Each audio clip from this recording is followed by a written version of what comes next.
Hello everyone, welcome to all of you Unacademy Let's Crack UPSC CSE। Friends, आज हम बात करेंगे कि चाइना ने अपनी एक बार फिर हरकत दिखा दी है। उसने एक नया बॉर्डर डिस्प्यूट भूटान के साइड से खोल दिया और सबसे महत्वपूर्ण बात यह है कि इससे पहले इस बॉर्डर डिस्प्यूट का कभी कोई जिक्र नहीं था और अब ये बॉर्डर डिस्प्यूट काफ़ी बड़े एरिया पर क्लेम करता है। और सबसे महत्वपूर्ण बात, इस बॉर्डर डिस्प्यूट के अंदर आपके कोई भी बॉर्डर आपके चाइना से नहीं लग रहा है। यह बॉर्डर हमारे इंडिया के अरुणाचल प्रदेश और आपके चाइना भूटान से लग रहा है। बल्कि आपके यहाँ पर देख सकते हो एक सेंचुरी है। अभी आपके एक वर्चुअल मीटिंग हुई थी ग्लोबल एनवायरनमेंट फैसिलिटी की 58th मीटिंग थी, जिसमें आपके सैनकैंग वाइल्ड लाइफ सेंचुरी को आपके यहाँ पर क्लेम किया गया। साकेंग आपके जो वाइल्ड लाइफ सेंचुरी है उसे कंप्लीटली क्लेम कर दिया है भूटान की। तो यहाँ पर आपके चाइना अब साउथ चाइना सी के अंदर स्पार्टले आइलैंड और 9 डैश लाइन के क्लेम तो करता रहा ही है। साथ साथ में आपके जो लाइन ऑफ एक्चुअल कंट्रोल के क्लेम हैं जो रिसेंटली चल रहे हैं आपके, चाहे वो आपके गलवान घाटी का इशू हो, पगोंग सौ लेक का इशू हो, या फिर हमारे पुराने मैकमोहन लाइन का इशू हो, या फिर अगर हम बात करें डोकलाम विवाद की भी, तो डोकलाम इशू में भी आपके चलो ये माना जा सकता है कि चाइना के साथ आपका बॉर्डर लगा हुआ था। बट अब इस भूटान के इशू में तो आपका चाइना और भूटान का कोई बॉर्डर लगा हुआ भी नहीं है। फिर वापस अब इंडिया कैसे इस पर रिएक्ट करेगा और किस तरीके से इस विवाद को देखेगा, उन सभी चीज़ों पर हम चर्चा करेंगे। और क्या यूटिलिटी है इस वाइल्ड लाइफ सेंचुरी की, कैसे क्लेम है और ग्लोबल एनवायरनमेंट फैसिलिटी में ये मुद्दा क्यों उठा, इन सभी चीज़ों के बारे में फ्रेंड्स जानते हैं। दोस्तों, आई एम एस के Sharma. I have 5+ years teaching experience. I appeared 2 times UPSC interview, 4 times UPSC mains exam, and also qualified GATE and RAS exam.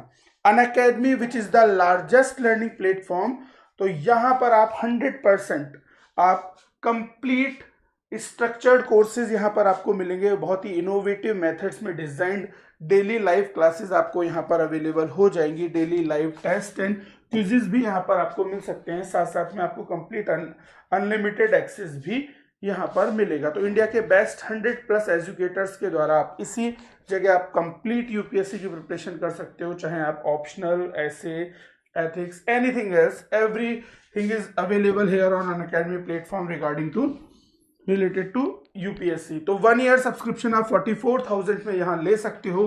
अगर आप 10% की एक्स्ट्रा छूट, एक्स्ट्रा रिबेट आप लेना चाहते हो तो SK Sharma referral code use करो।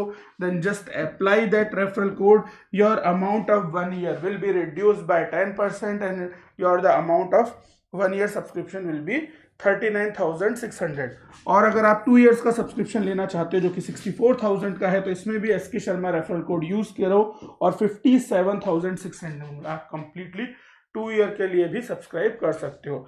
स्पेशली बेसिक से स्टार्ट किया गया एक चैनल है बिगनर्स टू मास्टर्स, जिसे आप सब्सक्राइब कर सकते हो। ये अनदर चैनल है आपके यूपीएससी अनअकैडमी का। और साथ साथ specially design for current affair you can join the let's crack UPSC current affairs channel. PDFs के लिए आप टेलीग्राम के इस चैनल को ज्वाइन करो, referral code SK Sharma use करो जब सब्सक्राइब करते हो तो। और किसी भी टाइप की कोई इंक्वायरी हो तो you can contact me on this number. तो लेट्स स्टार्ट गाइज।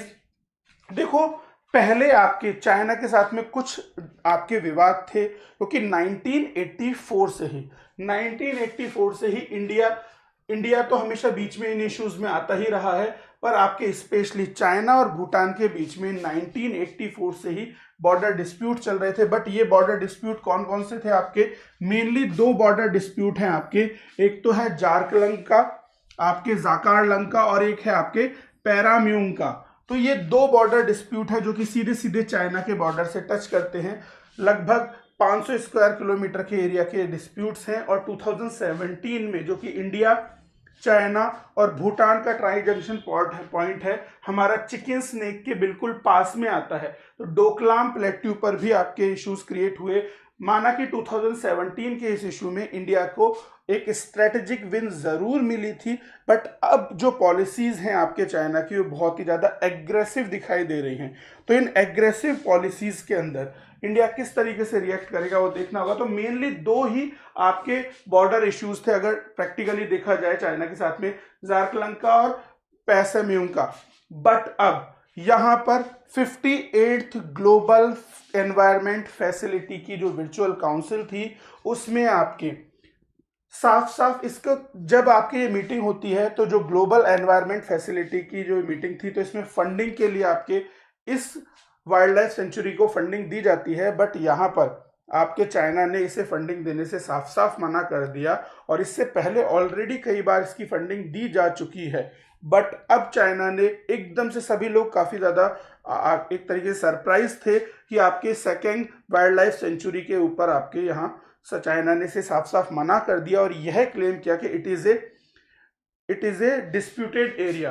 तो चाइना ने 58 meeting of global environment facility council में tried to oppose funding to a project for a second wild life sanctuary situated in Bhutan, जो कि एक disputed territory के रूप में इसने दिखाया, जो कि एक बहुत बड़ा एरिया है। और इतने बड़े एरिया को चाइना सीधे सीधे क्लेम कर रहा है। चाइना का ये जो क्लेम है वो आप ग्लोबल एनवायरमेंट फैसिलिटी की वेबसाइट पर जाकर 58th मीटिंग के इस रिपोर्ट में देख सकते हो, जहां पर एजेंडा आइटम 3 के अंदर समरी ऑफ द चेयर में साफ साफ आपके यहां पर क्लेम है सेकेंड वाइल्ड लाइफ सेंचुरी का, जो कि आपके प्रोजेक्ट आईडी 10561 के अंदर चाइना ने इसको फंडिंग देने का साफ साफ अपोज किया और इसे डिस्प्यूटेड एरिया बताते हुए चाइना ने इसे क्लेम किया। It will be A part of China. But problem India के लिए कहां पर है? मेन इशू है आपके इंडिया के प्रॉब्लम के लिए, देखो वो समझते हैं। ये चीजें तो आपको पता ही है, जकारलंग और पैसेमलंग ये दो डिस्प्यूटेड एरिया हैं आपके ऑलरेडी, किसके बीच में? भूटान और चाइना के बीच में। 2017 में हमारा डोकलाम विवाद भी आ गया, तो these are the old dispute. But यहां पर आप लोकेशन देखो इस सेकेंड वाइल्ड लाइफ सेंचुरी का। ये जो सेकेंड वाइल्ड लाइफ सेंचुरी की जो लोकेशन है, यहां पर तुम्हारा जो बॉर्डर रह जाता है वो आपके चाइना से बॉर्डर काफी ज्यादा दूर है, कोई रिलेशन नहीं है, ये आपके बॉर्डर काफी ज्यादा आपके दूर रह जाता है। और यहां पर हमारे इंडिया के अरुणाचल प्रदेश की तवांग मोनास्ट्री और ये सारी चीजें आ जाती हैं। तो अरुणाचल प्रदेश का जो बॉर्डर एरिया है और आपके जो भूटान का बॉर्डर एरिया है और चाइना के बॉर्डर एरिया से काफी ज्यादा दूर ये सेकेंड वाइल्ड लाइफ सेंचुरी है। तो definitely second wild life century को क्लेम करने का मतलब साफ साफ ये है कि मैकमोहन लाइन के मुद्दे को चाइना वापस उठाना चाहता है और जो अरुणाचल प्रदेश है उसे भी कंप्लीटली क्लेम कर रहा है, क्योंकि डायरेक्टली वो आपके इस पूरे एरिया को इनडायरेक्टली उसने क्लेम कर दिया है कि यहां पर अरुणाचल प्रदेश, जैसे कि क्लेम तो वो पहले से ही करता आ रहा है, बट इस मुद्दे को वापस चाइना अब आपके दूसरा फ्रंट इंडिया के रेस्पेक्ट में भी अरुणाचल प्रदेश पर खोल सकता है। ऑलरेडी आपके गलवान घाटी के और जो हमारे पगोंग सो लेक के जो इश्यूज हैं वो तो चल ही रहे हैं, पर साथ साथ में आपके अरुणाचल प्रदेश के जस्ट पास में ये जो सेकेंड वाइल्ड लाइफ सेंचुरी है इस पर भी क्लेम क्रिएट होगा। तो यहां पर आप देख सकते हो लगभग इस पॉइंट पर है आपके ये सेकेंड वाइल्ड लाइफ सेंचुरी, जो कि चाइना के इस बॉर्डर से काफी ज्यादा दूर है। तो इनडायरेक्टली ये अरुणाचल प्रदेश पर वापस अपने क्लेम को उठाएगा। तो डेफिनेटली यहां पर इंडिया को आगे आना चाहिए। ये सेकेंड वाइल्ड लाइफ सेंचुरी आपके क्या है? ये जो सेकेंड वाइल्ड लाइफ सेंचुरी है ये आपके त्रेशियांगन डिस्ट्रिक्ट के अंदर आपके सिचुएटेड है, जो कि आपकी सीधे बॉर्डर रखती है आपके समुद्रुप जोखार डिस्ट्रिक्ट से भूटान में, और ये एक प्रोटेक्टेड एरिया है और ऑलरेडी ये भूटान की tentative list of UNESCO inclusion के अंदर भी आता है। It is also comes this wild life second wild life sanctuaries also comes Bhutan tentative list of UNESCO inclusion. अगर आपके बात की जाए एनवायरमेंटल पॉइंट ऑफ व्यू से, तो यहां पर आपके ब्लैक रम्ड मैगपाई काफी ज्यादा फेमस है। तो it is also a protection site of black rumped magpie. तो ये जो सेंचुरी है आपके ईस्टर्न मोस्ट टेम्परेट इकोसिस्टम्स में आती है और साथ साथ it is A part of eastern Himalaya सब alpine conifer forest ecoregion. It is also a part of Eastern Himalaya subalpine conifer forest ecoregion. यहाँ पर आपके काफी ज्यादा एंडेमिक स्पीशीज भी मिलेंगी जो कि सिर्फ और सिर्फ इसी एरिया में आपको मिलती हैं। साथ साथ में इस वाइल्ड लाइफ सेंचुरी में आपके ईस्टर्न ब्लू पाइन और ब्लैक रंग मैकपाई काफी देखने को मिलती है। और साथ साथ में it is also a protected area for the Migoi yeti like cryptids. तो ये सारी चीजें आपके बहुत ज्यादा यूजफुल है अगर हम एनवायरमेंट और इकोलॉजिकल पॉइंट ऑफ व्यू से बात करें तो ये जो सारे विवाद है वो इंडिया के लिए तो काफी ज्यादा डिस्प्यूट्स क्रिएट करने वाले हैं ही, बट ये सारा मुद्दा आपके उठता है ग्लोबल एनवायरमेंट फैसिलिटी की 58th मीटिंग में। ग्लोबल एनवायरमेंट फैसिलिटी एक इंडिपेंडेंट ऑपरेशनल फाइनेंशियल ऑर्गेनाइजेशन है जो कि एक मल्टीलेटरल फाइनेंशियल मैकेनिज्म के तहत आपके ग्रांट्स प्रोवाइड करती है आपकी कंट्रीज को, जो कि एक global environment to benefit the global environment and promote sustainable livelihood in local communities like Bhutan's communities and all. तो ये एक फंड सेटअप है जो कि वर्ल्ड बैंक ने 1991 में, it was a setup as a fund under world bank 1991। तो साथ साथ में आपको रियो द अर्थ समिट सभी को याद होगा 1992 का जो रियो अर्थ समिट था, वहीं पर आपके इस ऑर्गेनाइजेशन को रीस्ट्रक्चर किया। ऑलरेडी ये वर्ल्ड बैंक का पार्ट थी as a funding organization. World bank 1991 में से स्टैब्लिश किया गया।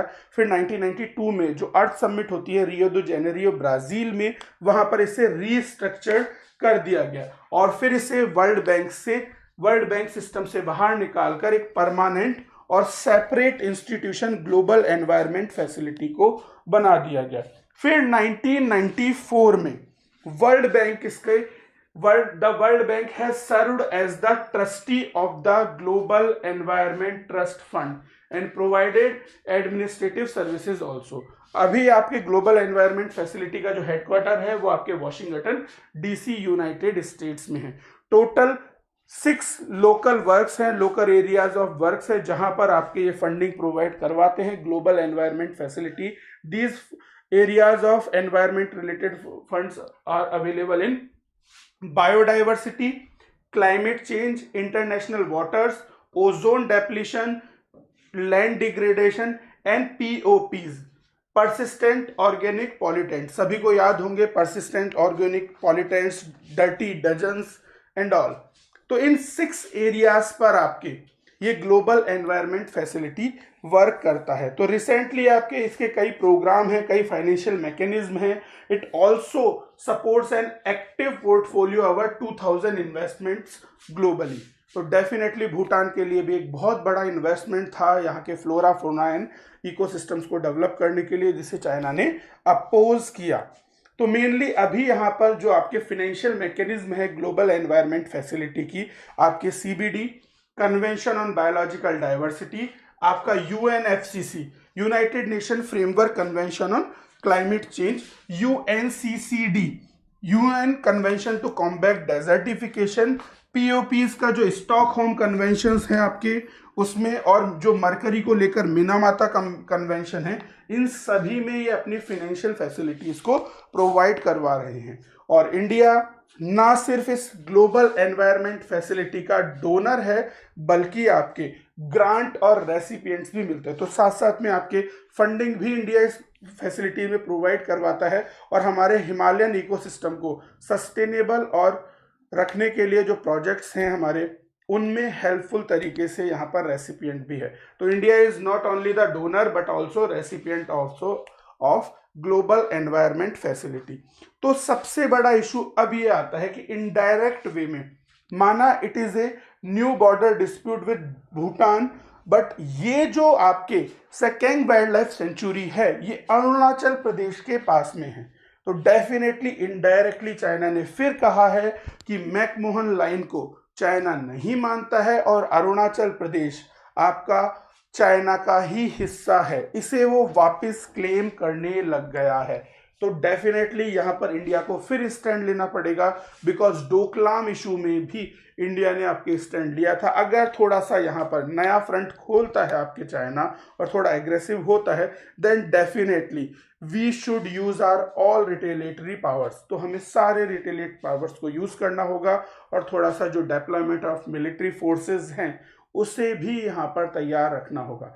और खासकर इस मुद्दे को आपके इंटरनेशनल लेवल पर डिस्कस करने के लिए और साथ साथ जो अभी मीटिंग्स चल रही हैं उसमें भी इस डिप्लोमेटिक इशू को हमें आपके एंटरटेन करना चाहिए कि क्या इश्यूज हैं, क्या चीज़ें हैं, उस पर इंडिया क्या स्टैंड लेता है, ये थोड़ा देखना भी बाकी है। तो remember that what is the location of second wild life century, what is the utility in environment and sustainability of environment, and what is global environment facility, किन 6 एरियाज में वो वर्क करता है। तो इस पर ग्लोबल एनवायरमेंट फैसिलिटी पर आपके प्रीलिम्स में क्वेश्चन आ सकता है।